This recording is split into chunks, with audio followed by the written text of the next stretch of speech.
ફેરી વાર એટલે તમને શું ભાઈ એમ લાગ્યું ને કે જેટલી બને એટલી ઓછી મજૂરી આપણે કામ થાય એવું કરવા માટે થઈને આપણે ક્યાંક થી ક્યાંક સમાચાર મળતા હોય કે ભાઈ આવું જલ્દી કાઢે અને ઓછી મજૂરીમાં મગફળી જે કમ્પ્લીટ થાય એ માટે થઈને તમે આનું યુઝ કરવું હતું, પણ તમે ઓપનરે પેલા કાઢી લીધી, તમને અંદાજ આવી ગયો કે એટલાથી થયું ને ભાઈ ને થયું ખાલી દોઢ દિવસ એટલે ઓપનર કરતા તો 20% જ ખર્ચો લાગે આમાં ખેડૂને, 20% ખર્ચામાં નીકળી જાય વીઘો. મહેશભાઈ વ્યવસ્થિત સમજાવજો તો. જય માતાજી દર્શક મિત્રો, સ્વાગત છે તમારું આપણી ચેનલ જગતના અન્નદાતામાં. મિત્રો, ખેડૂત માટે એક નવો આવિષ્કાર આપણી સામે જ છે. ભાઈ માલિક પણ અહીં છે અને ક્યાંથી આવ્યું આ થ્રેસર અને આની શું ટેકનોલોજી છે અને ખેડૂત માટે એક એવો જે નજરાણું હોય કે એક આવિષ્કાર એવો બનાવ્યો કે જે પહેલાં માંડવીમાં ઓપનર હાદા હાલતા, પછી થ્રેસર આવ્યા, થ્રેસર પછીનો આ આવિષ્કાર છે જે ખેડૂત માટે કેટલીક સગવડ આપે અને કેટલું ઝડપથી કામ આપે અને મજૂરી કેટલી ઓછી થાય આવા, કારણ કે મોંઘવારીના ટાઈમમાં ખેડૂતને કેટલો ફાયદો થાય એ જોવા માટે થઈને આપણી સાથે અહીંના માલિક પણ છે. આપણે એને મળશું અને ક્યાંનું આ થ્રેસર છે અને આમાં શું શું એની ટેકનોલોજી અપનાવી એ બધું જાણશું ને આપણે ખેડૂત સુધી પહોંચાડતું. તો વિડીયોમાં બની રહેજો અને વિડીયોને શેર જરૂર કરજો મિત્રો. ખેડૂતના લાભાર્થે વિડીયો બનાવીએ. તો આપણે પૂછીએ, તમારું નામ ભાઈ? મહેશભાઈ. મહેશભાઈ, કયું ગામ તમારું? મારું ગામ સેવંત્રા, તાલુકો ઉપલેટા, જિલ્લો રાજકોટ. રાજકોટ જિલ્લાના ઉપલેટા તાલુકાનું ગામ કેવું? સેવંત્રા ગામ. સેવંત્રા ગામ. તો આ તમે પોરબંદર જિલ્લામાં કઈ રીતે તમારો કોન્ટેક્ટ થયો આવવાનો? પોરબંદર જિલ્લામાં ભાઈના જાણીતા હતા, કાનાભાઈ. શું ભાઈ આવો? પારાવાડાથી. ત્યાં દર વર્ષે મારું હાર્વેસ્ટર, હજી મારે આ સિવાયના હાર્વેસ્ટર છે. બરોબર. એના થકી આ ભાઈને જાણકારી મળી અને ભાઈનું કંઈક જાજુ હતું એમ કે ઘણા સમયથી એ હેરાન હતા કે ભાઈ હલરથી એનું પૂરું નહોતું થતું અને અમને બોલાવ્યા ને અમે આવ્યા. ભાઈ બરોબર. શું ભાઈ આવો તો અહીં આપણે. તો હવે ભાઈ એમ કે હલરથી પૂરું નહોતું થતું, બરોબર. તો મિત્રો આપણે ખેડૂને જ પૂછીએ કે કેટલો તમને ફાયદો થયો, તમને કેમ લાગ્યું? હુકાભાઈ ને તમારું નામ? હુકાભાઈ. હુકાભાઈ, ગામ કેશવ ગામ. તો હુકાભાઈને જ આપણે પૂછીએ કે હલર માટે તમારે કેટલો ખોટીપો હતો અને કેટલી મજૂરી લાગતી હતી ને આમાં તમને કેટલો ફાયદો થયો અને કઈ રીતે આમાં આ હગવડ થઈ તમારી? હલર માટે મારે હે ને મેં મારો ભાગ, અમારા ભાઈઓનો ભાગ હરખા હે. મારો ભાગ મેં કાઢ્યો ને 8 દી હલર રાખ્યું. બરોબર. 8 દી હલર રાખ્યું. કેટલા વીઘા? ભાઈ ને 1.5 દી થયું. 22 વીઘામાં. બે 22 વીઘા. ભાઈઓના ભાગ જ છે. હજી થોડુંક તો મજૂરની અગવડતા હતી, નહીતર એટલો બધો ટાઈમ ન લાગત. જો રાત પારે 2 કલાક હાલતો હોય, 2 કલાક હાંકતા હોય તો આજે 1.5-2 દિવસ થયા એને બદલે દોઢ દિવસમાં કાલે હાંજી પૂરું થઈ જતા. ભાઈ માંડવી આ વખતે કુદરતનું જે કહેર વર્તાવ્યો અને નબળાઈ બહુ થઈ અને માંડવી ટૂંકમાં હાવ કારી થઈ ગઈ, મોગોટું તો ગયું સમજો, ભૂકો જે આપણે કહીએ પાલો એ તો હાવ સાફ થઈ ગયો. તો આપણે ખેડૂને માથે તો ભારણ જ છે ને, બહુ અતિશય નુકસાની છે. અતિશય નુકસાન. આમાં જમીનમાં મગફળી એટલી પડી રહી છે, ખેડૂને હાથમાં કઈ આવ્યું નથી અને ફેરવવું એ તો ફરજિયાત છે. હું આનું ભાડું માની લ્યો કે 1500 રૂપિયા વીઘાના લઉં છું, તો એ ભાર આવ્યો માથે ખેડૂત માથે. એની ડબલ મજૂરી જોઈ બિચારા. હકીકતે મજૂર જે પેલા જોતા એના ભલે આ સગવડ જ મળી છે છતાં એને મજૂરી ડબલ લાગી ગયા. મગફળી વીણવી આ તે હાથમાં કઈ નથી. એટલે તમને શું ભાઈ એમ લાગ્યું ને કે જેટલી બને એટલી ઓછી મજૂરી આપણે કામ થાય એવું કરવા માટે થઈને આપણે ક્યાંક થી ક્યાંક સમાચાર મળતા હોય કે ભાઈ આવું જલ્દી કાઢે અને ઓછી મજૂરીમાં મગફળી જે કમ્પ્લીટ થાય એ માટે થઈને તમે આનું યુઝ કરવું હતું, પણ તમે ઓપનરે પેલા કાઢી લીધી, તમને અંદાજ આવી ગયો કે એટલા દી થયું ને ભાઈ ને થયું ખાલી દોઢ દિવસ. એટલે ઓપનર કરતા તો 20% જ ખર્ચો લાગે આમાં ખેડૂને, 20% ખર્ચામાં નીકળી જાય વીઘો. મહેશભાઈ વ્યવસ્થિત સમજાવજો તો કે આના જે ઉંડરિયા પીડ્યા હોય કઈ રીતે, કેટલા મજૂર જોઈએ અને કઈ રીતે એ બધું આમાં ક્લિયર થાય. 5 મજૂર હોય ને ઉંડરિયા એમને પડ્યા હોય, તમે ઉંડરિયા કહેતા હશો, અમે પાથરા કહીએ કે ખુલ્લા ખુલ્લા એમને પડ્યા હોય, તો એ 5 થી 6 મજૂરમાં તમારે કલાકે 2 વીઘા 2.5 વીઘાની રેન્જ આવે. 5 થી 6 મજૂરમાં. પછી થી વધારે મજૂર હોય તો એ કઈ ઉમે કામના નથી. આમાં 6 મજૂર તો વધી પડે આમાં જાજા. આ વર્ષે પાછા પાથરા વિખાઈ ગયેલો હતો, એના હિસાબે 1 માણા વધારે છે. જો હારો આ આપણે કોરા હોય ને તો બહુ ઝડપ થાય એકદમ હાવ, કારણ કે સીધો પાથરો ઉપડે જાય એકદમ, એક ઝાડવું વિખાય નહીં.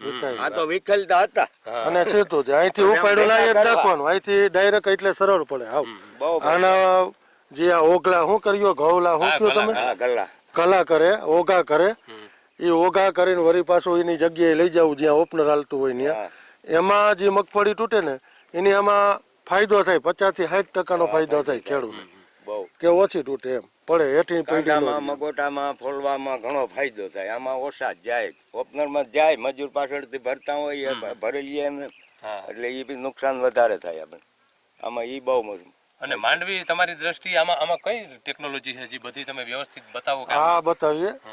આ મગફળી અહીંથી તમે જે પાથરા અહીંથી નાખવાના બરોબર અહીંથી માંડવી કમ્પ્લીટ બતાવજો ભાઈ. હજનભાઈ અહીંથી અંદરથી જો આ અહીંથી આગળથી નાખીએ પાથરો એ પાથરો કમ્પ્લીટ પીલાય પછી પાછળ એનું ભૂકો અને મગફળી બધું ચરાઈને અહીંયા આવે અહીંથી પાછી ઉપર ટાંકીમાં ચડાવી દઈએ આ ટાંકીમાં.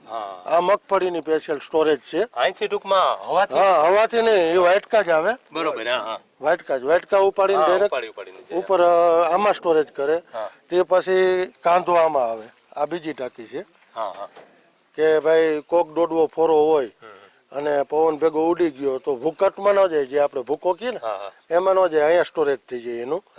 પછી અહીંથી આ સાહેબ સીધો પાલો કે ભૂકો અમે ભૂકો કહી તમે જે કહેતા હોય ભગોટું. આ ભગોટુનું સ્ટોરેજ. હવે મહેશભાઈ આમાં તમે આજે રાઉન્ડ મારો તો આ ભરાઈ જાય દાખલા તરીકે આ બધું તમારું જે કમ્પ્લીટ થઈ જાય ને એક સાથે જ ભરાય બધું. બધું એક જ સાથે ભરાય તો કેટલો કે એરિયામાંથી તો વીઘો 2 વીઘા બે વીઘામાં બધું સરળ બધું ભરાઈ જાય. બરોબર 2 વીઘા એ તો પછી ઉતારા ઉપર હોય. મગફળી માની લ્યો 3 વીઘા થાય ક્યાંક 3.5 વીઘા થાય અને ક્યાંક 1.5-2 વીઘામાં ભરાઈ જાય. હા આપણે શું હોય કે ભાઈ વધારે હોલ હોય તો વધારે થાય વધારે મોગોટું જલ્દી ભરાય. હા જાજો ઉતારો હોય તો ભાઈ પેલા ઓઈલી ટાંકી આપણે મગફળીની ભરાઈ જાય પછી મગોટું વધારે હોય તો પેલા આ સ્ટોરેજ ભરાઈ જાય. હા અંદાજે 35-40 મણની જ ગણો ને 40 મણની ટાંકી આવે. હવે આમાં તમારી રીતે કોઈ આમાં ટેકનોલોજી તમે ફેરફાર કરેલ ખરો? જા એમ કંપની એ આપેલ હોય એમાંથી આપણી બુદ્ધિ મારવી પડે જાજી ત્યારે આ વસ્તુ ચાલે. અમે જોયું કે અમે ઘણા બીજા અમે જોયા ને ઘણા બધા અમે ફેરફાર કર્યા હોય કે ભાઈ હકીકતે ફાડા કરતું હોય દાણા કરતું હોય જારીઓના ફેરફાર કરવા પડતા હોય હવાના ફેરફાર કરવા પડતા હોય.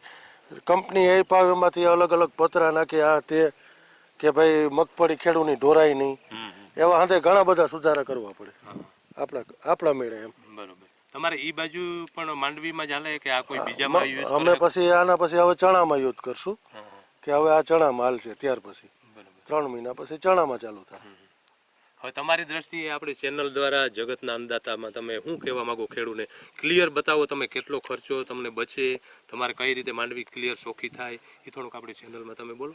માંડવીમાં તો એવું છે સુપર આમ કમ્પ્લીટ જ એમાં કંઈ કરવું જ ન પડે ખેડૂને હાવ કમ્પ્લીટ થાય અને ખેડૂ માટે સારામાં સારો ઉપહાર છે કે એનો સમય બચાવે એને ન કે સમજી લેજો મજૂર જોતા હોય ને અડધા મજૂર જોઈ અને મોટામાં મોટો સમય મોટામાં મોટો ખેડૂતને હોય અત્યારે કે માની લ્યો કે આને ઝડપથી ખેડૂને વાવેતર કરવું છે તો આ 25 વીઘા છે આ 25માં 6-7 દિવસ થાય અને આ 1 દિવસમાં પટાવી દે તો ખેડૂને 5 દિવસનો ફાયદો થયો ને 5 દી વહેલું વાવેતર થઈ જાય અને એના માટે આ હારામારી વસ્તુ એમ.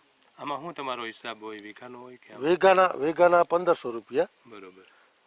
એમાં 1500 રૂપિયાનો 1 વીઘો એટલે હલર આ કહે કે ગમે એ વસ્તુ જો અમે બહાર કમાવા નીકળ્યા હોય બાકી કાયદેસરનો ખર્ચો આને હે ને વધીને તમારે 800 થી 900 રૂપિયા ગણવાનો રહી કે ભાઈ એટલો ખેડૂને ખર્ચો લાગે.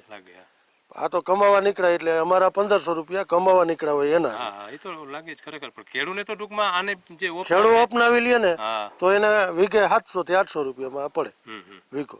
પણ હરેક નાના ખેડૂને તો આ પોહાય નહીં મોટા ખેડૂ માટે પોહાય.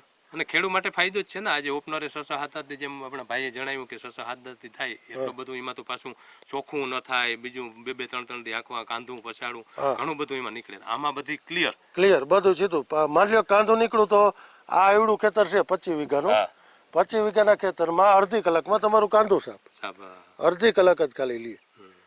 ખેડૂતને જ પૂછીએ દુલાભાઈ હે દુલાભાઈ કેવું લાગ્યું તમને આ જે ના બહુ કામ સારું લાગ્યું. અહીં આપણે ઓપનર કરતા નહીં કે પાછું ઝડપી બહુ થાય તાત્કાલિક થાય. મારે 7-8 દી ઓપનર હાલતું એને બદલે 1.5 દીમાં બધું કમ્પ્લીટ થઈ ગયું. ને કામ વ્યવસ્થિત પાછું કામ ચોખ્ખું છે કામ સારું છે પાછું ઝડપી થાય એટલું. આપણે માંડવી જે આમ પાથરા પીડ્યા હતા ને પલળી ગઈ હતી ને તમારે માંડવી? હા હા, એટલે પછી ઓપનરી કાઢવામાં કેટલો વાર લાગે ને આમાં કેટલી વાર લાગે? ઓપનરી કાઢવામાં 8-9 દી. હા, અમારા મોટે ભાઈ કાઢી એને અઠવાડિયું ઓપનર આલ્યું. 8-9 માણસ હું ત્યાં આમાં 100 માણસ જ જોઈએ ને તાત્કાલિક ઝડપી ખેતર ખાલી થઈ જાય. બરોબર. પાથરા પડ્યા હોય જે ઉંડરિયા પડ્યા હોય તો એને બંને બાજુથી બે બાજુથી 2-3 જણા નાખી જાય ને ધીરું ધીરું વેચમાં વીયું જાય હાર્વેસ્ટર. એ રીતના થોડુંક ઝડપી બહુ થાય, કામ સોખું અને કામ સારું છે. એટલે ખેડૂને આ ટેકનોલોજી અપનાવવી જોઈએ કે સસ્તામાં પતે ને ઝડપથી. ના જરૂરી ઝડપ થાય ને ઓછા માણસે ઓછા ખર્ચે થાય. ઓપનર કરતા અમને તો કામ સારું લાગ્યું, પછી તો એકબીજાને જેને યોગ્ય લાગતું હોય એ પ્રમાણે બધાને હરખું ન લાગતું હોય.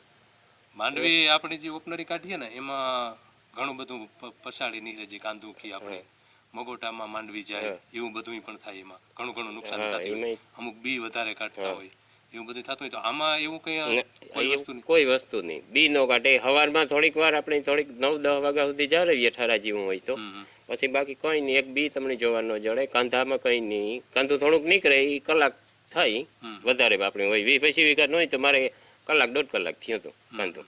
ને પાછું કાંધું ચોખ્ખું જે આપણે કાલ રાત માંડવી આવે ને ઢગલાની એવું જ કહી દે સરસ એ રીતે. કેટલા વીઘા તમારે માંડવી હતી? 25 વીઘા. તો એ કેટલો ટાઈમ લાગ્યો? 1.5 દિવસ. 1.5 દિવસ. તો ઓપનર કરતા કેલ્ક્યુલેશન કરીએ તો મને થાય કે જાજો ભાઈ તો થાય ને. ઓલા ઓપનરમાં આપણે કમસે કમ 8 માણી તો તાણી પડે, જોઈએ તો 9 પણ અહીંથી આપણે હાલે કામ સારું થાય, દેખાય સારું. પાછું આ તો પહેલી વર્ષ છે, આપણે તો આ બાજુ નતા આવ્યા કઈ બહુ. આ બાજુ ઓછા જોવા મળે પણ હવે એવું આવે. પણ હવે એમાં પાછું એવું હોય ને કે બધા આગળ ભાઈ પૂછ્યું એમ કે ભાઈ આની થોડોક સુધારો કરવો, થોડુંક વ્યવસ્થિત કામ થાય એ માટે એમાં જરાક જોવું. બધા હાલતા તો હોય પણ સક્સેસ થવાના એ જ્યારે ખેડૂને પૂછીએ કે ખેડૂને મનગમતું કામ થયું ને તો જ બરોબર થાય. હા તો બરોબર. આપણે આ જોયું, તમે જોયું, અમે હકાયું તે જોયું, આપણે થાય ને કે ના કામ સારું છે. તો આજે ટેકનોલોજી છે એમાં જે સુધાર થતો હોય ને સારું વ્યવસ્થિત થાય ને ખેડૂને અટાણે માંડવી એક મણ પણ નુકસાનીમાં જાય ને તો બહુ કહેવાય. કારણ કે એક તો પરિસ્થિતિ એવી આવી કે માંડવી બગડી ગઈ, પલળી ગઈ અને એમાં પછી આવી રીતે થાય તો ચોખ્ખી માંડવી આવતી હોય ને સારી રીતે કાઢતો હોય તો એમાં આપણે ખેડૂત મિત્રોને અટાણે માણસો તો શોર્ટેજ. હા, મેન તો મેન ઈ જ છે ને. બધા એમ કે જેટલી મજૂરની ઓછી જરૂર પડે એ જ ફાયદો. ખેડૂતને ઈ જ ફાયદો હે ને. જેટલી મજૂરની બચત થાય ને એટલો ફાયદો. ને પાછા વહેલા હોય કે પાછું અટાણે જો આ પિત્તનું મોડું થતું હોય. મેન પ્રશ્ન એ છે ને. નાખવા વાળા હોય એટલે અડધી કલાક થાય મુદત. ખૂબ જ ખેડૂત માટે ફાયદાકારક છે. ટાઈમ આપવા બદલ ખૂબ નહીં આપે મેળા અમને ધન્યવાદ તમારો. વિડીયો સારો લાગ્યો હોય તો શેર જરૂર કરજો. મળશું એક નવી મુલાકાત સાથે. ત્યાં સુધી રજા આપશો. સાજણ કેસવાલા સાથે વિજય કેસવાલા, યુટ્યુબ ચેનલ જગતના અન્નદાતા. જય માતાજી, હર હર મહાદેવ, જય જવાન, જય કિસાન.